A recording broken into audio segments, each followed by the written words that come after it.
No script this week. I watched my video from last week and it was good. It was solid. It was is investment banking worth it in 2024? Super SEO optimized, something that I am genuinely trying to be valuable to you viewers and also get traction on my YouTube channel, but it felt super generic. It felt predictable, and it felt like something that if I didn't make, you would have still gotten. And I realized that the content space is so much more evolved than where it was 2 years ago when I started making content on TikTok and YouTube. I feel like Gen Z is entering the workforce. There's a lot more YouTubers in the career space as well now. Not to say that there's not enough room. It's just that I think I can't simply rely on relaying information. I have to be more authentic, be more vulnerable, be more interesting, be more creative. So in that vein, I wanted to, speak more off the dome from the heart without a script and share, I guess it's slightly more vlog style, what I've been up to, why I didn't really make content for like 2 years, and what I'm planning to do this year. And I've made a lot of commitments and kind of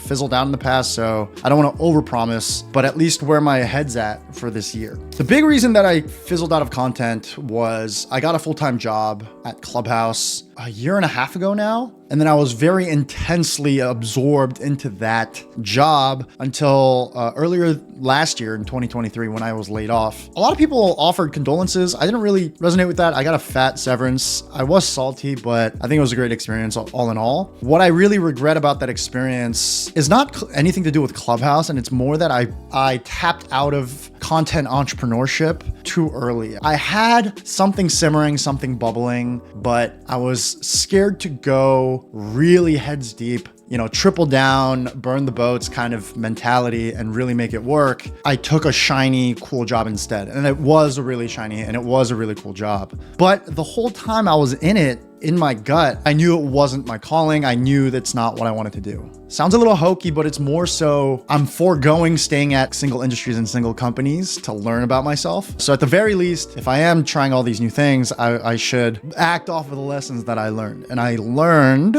I don't want to be a workaholic anymore for someone else. I like working 80, 100-hour weeks, actually. Maybe not 100. I like working 80-hour weeks. I like doing it my own way. And I'm not just talking about what hours I work, but I like picking the problems that I think are worth solving. And I think being at a startup like Clubhouse was kind of unique though, but being at a startup like Clubhouse gave me that runway a little bit, but it was very cut short as well. Anyway, I think part of the reason that I got overly obsessed with Clubhouse, even though I told myself it would be this back burner, my side gig, and then I'll work on content in the meantime. And it's a social media company. I'm sure it will have synergies with trying to be a content creator. It was too easy to hide behind the shininess of a corporate job, the shininess of a startup manager title on LinkedIn, that there was no reason for me to take risks and put myself out there. I could still look cool to the outside world. I don't feel cool now, but I think that's probably why I've been constipated with my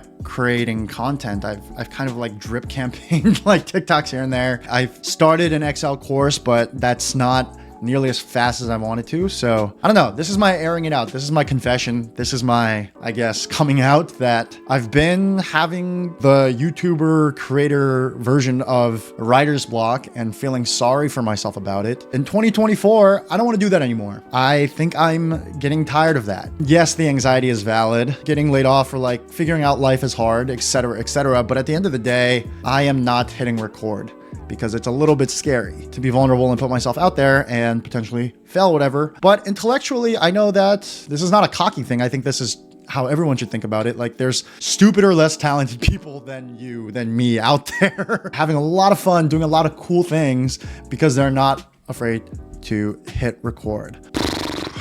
I'm really rambling, but what do I have in store for this year? So this year, I need to make money, and I'm starting to actually feel the pain of I'm not just floating on my savings and severance anymore. I'm starting to see the bottom of the barrel of my, checking account, so to speak. I need to go into debt or make money. So I will do that by trying to make the most entertaining and the most educational content around what I'm calling like mindful ambition, around finance and entertainment careers. I do feel very fortunate to having gone to NYU and then worked on Wall Street and then Hollywood and then I guess Silicon Valley, if you count Clubhouse at Silicon Valley. And I love thinking about psychology and culture and recruiting and why I got in and some other people didn't. And I want to talk openly about that stuff. And that's always been kind of my goal. I just got to get out of my own way and start creating content. More content. Anyways, this year, so pumping out a bunch of content, building a community around the values that I care about: hard work, honesty, ambition, integrity. Mindful ambition, I think, covers a big part of it. I think you can self-love and self-reflect and know thyself, but still be like, die hard. I want to achieve everything and be big and not compromise that. 2, course creation. I think there's a lot more Excel and financial modeling resources online nowadays than when I came up. When I was in college was like 2012 to 2016. They're still kind of sparse though. So I want to make free and paid courses that have like napkin math stuff with templates, but also like delve into specific companies as well.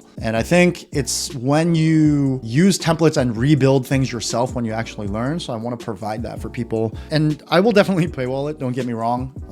Like the comprehensive packages. I don't think you should have to pay at all to get like what you need to get these jobs on Wall Street. So yeah, I want to provide that as well. Those are the 2 big ones, but really it's, can I make content that I am proud of, that I think is valuable to people, that is unique, that also makes me a living. In a certain sense, 2020 was I got lucky. I went viral kind of right away because everyone was hitting COVID and all the content platforms. TikTok was giving away views for free. And then after that, when it trickled off, I got butthurt and I got my feelings hurt that I wasn't going as viral often and getting as much views often. I think as a content creator, the equivalent of a drug dealer getting high off of their own supply is like caring way too much about how one individual like piece of content does. And I definitely fell into that trap. Get my ass back into shape, go to the gym. I started jujitsu. That's been really fun. I'm like 5 days in, I'm getting my ass kicked. Oh, and I hit 1,000 subscribers over the past year, even though I wasn't really posting. So thank you so much for that.